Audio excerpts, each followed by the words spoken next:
ኃይል፣ ስልጣን። You don't know what you gotten yourself into. There's going to be a war to get it. ጉዞ ትልቅ ነው። ሀገርና ህዝብ ቀዳሚ ባልሆኑበት የሀገራት ጉዞ መዳረሻቸው የበላይነትን የመቆናጠጥ ፍጥጫ ነው። Everyone will look for it and we will need some help.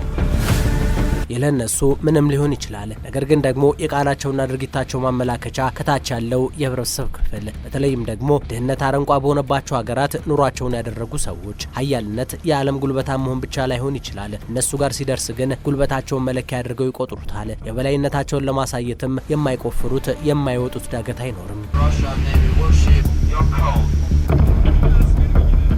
አሁን ዓለማችን በዚህ ሁኔታ ውስጥ ስለመገኘቷ ማሳያ ብዙ ምስክሮችን መቁጠር ላያስፈልግ ይችላል። ምክንያቱም በየፊናቸው ሀገራት እያደረጓቸው የሚገኙ መጣደፎችን መታዘብ ብቻ ከበቂ በላይ ስለሚሆን ከአሜሪካ እስከ ቻይና ከሩሲያ እስከ ዩኬ ሁሉም የየራሳቸው የቤት ስራ ላይ ተጠምደው መገኘታቸው የነገሩን ጡዘት ያፈጥነዋል። ከሳቸው ወደ ስልጣን መምጣት ማግስት ብዙ ነገሮች ሆነዋል። ይህ ግን በቁጥር በዛ ብሎ ተገኝተዋል። ታሪፍ በትራምፕ የስልጣን ዘመን የእሳቸው መገለጫ እስኪመስል ተደጋግሞ ተነስቷል። ተግባራዊ ሲደረግም አይተናል። ብዙቸው የዓለምን የኃይል በላይነት ወደ ሀገራቸው ለመመለስ እንደሆነም በተደጋጋሚ ተናግረውታል። ይህ ታዲያ ሌሎች ሀገራትን አሳሰበ እንጂ እንዳሉ ሊያስብልላቸው አልቻለም። እናም ሌሎቹም ቢሆኑ ጎራ ፈጥረው ጉልበት ቆጥረው የራሳቸውን አካሄድ መፍጠር ጀመሩ። ይህ የሀገራት ፍጥጫም ዛሬ ዓለምን ወደ መልስ አልባው ቅራኔ እየወሰዳት ይገኛል። ዳፋው ደግሞ ምንም ማድረግ ለማይችሉቱ ደሃ ሀገራት መትረፉ በቀጣይ ይጠበቃል። የታሪፉ ሰው ዶናልድ ትራምፕ በአሜሪካ ፈርስት ፖሊሲያቸው ሊቀድሙን ይችላሉ ያሏቸውን ሀገራት በታሪፍ ማሽመድመር ተያይዘውበታል። ዛሬ ደግሞ በእነሱ ቀን አቆጣጠር አፕሪል 2 ነው የታሪክ ወይም ቪክትሪ ዴይ።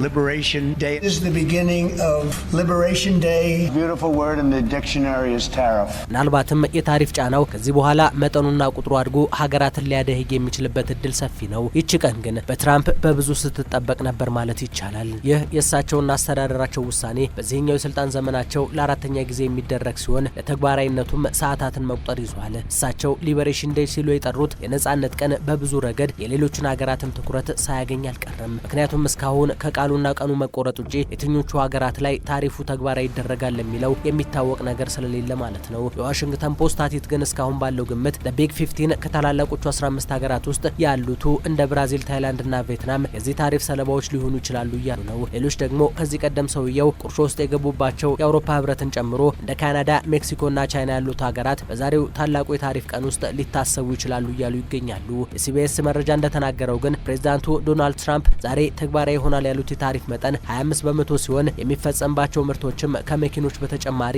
የብረትና አልሙኒየምን ያካትታል። This is the beginning of Liberation Day in America. በአሜሪካ የነጻነት ቀን ጅማሩ ብለናል። ልናደርግ ያሰብነው ከአሜሪካ ውጭ ተመርተው በሚመጡ የመኪና ምርቶች ላይ የ25% ታሪፍ መጣል፣ እዚህ በሚመረቱት ላይ ግን ታሪፍ አንጥም። ይህን በፊርማ ያረጋግጣል። ዳግም አሜሪካንን ታላቅ ለማድረግ የጀመርነውን ጉዞ ማጠናከሪያችን ይሆናል። ተሰሚነታችንን እንመልሳለን።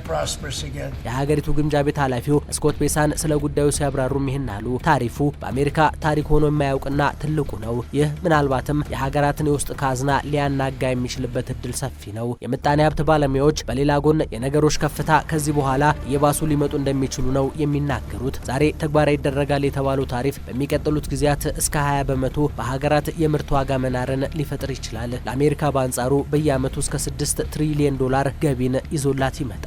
ሀገራትም ከወዲሁ በጉዳዩ ላይ የራሳቸውን ሀሳብ መስጠት ጀምረዋል። ካናዳ ቀዳሚ በሆነችበት መግለጫዋ ፍትሐዊ ያልሆነ የንግድ ግንኙነትን ማስወገድና ራስን ማዘጋጀት ከዚህ በኋላ የካናዳ ጉዞ ይሆናል ብለዋል አዲሱ ጠቅላይ ሚኒስትር ማርክ ካርኔ። ሜክሲኮን በተመሳሳይ ተወዳዳሪነትን ለማስፈን በሚደረግ ጥረት ውስጥ ማንንም አይጎዳም፣ የራስን ተመሳሳይ እርምጃ ወይም ውሳኔ ይዞ መቅረብ በዚህ ጊዜ አስፈላጊ ነው ፕሬዝዳንቷ ክላውዲያ ሺንባርም ተናግረዋል። ሊበሬሽን ዴይ የትራምፕን የዛሬ ውሳኔ ገና ከጅማሮው መንቀፍ የጀመሩት ግን የውጭ ሀገራት ብቻ አይደሉም። 50% የራሳቸው ዜጎችም ቢሆኑ ነገርየው ቤታችንን ሊያመሰቃቅል ይችላል የሚል ስጋትን አጭሮባቸዋል። በተለይ በንግዱ ዓለም ላይ የተሰማሩት የአሜሪካንን ምርት የሚገዛ ሀገርም ሆነ ግለሰብ ላይኖር ይችላል የሚለው ስጋት ላይ ጥሏቸዋል።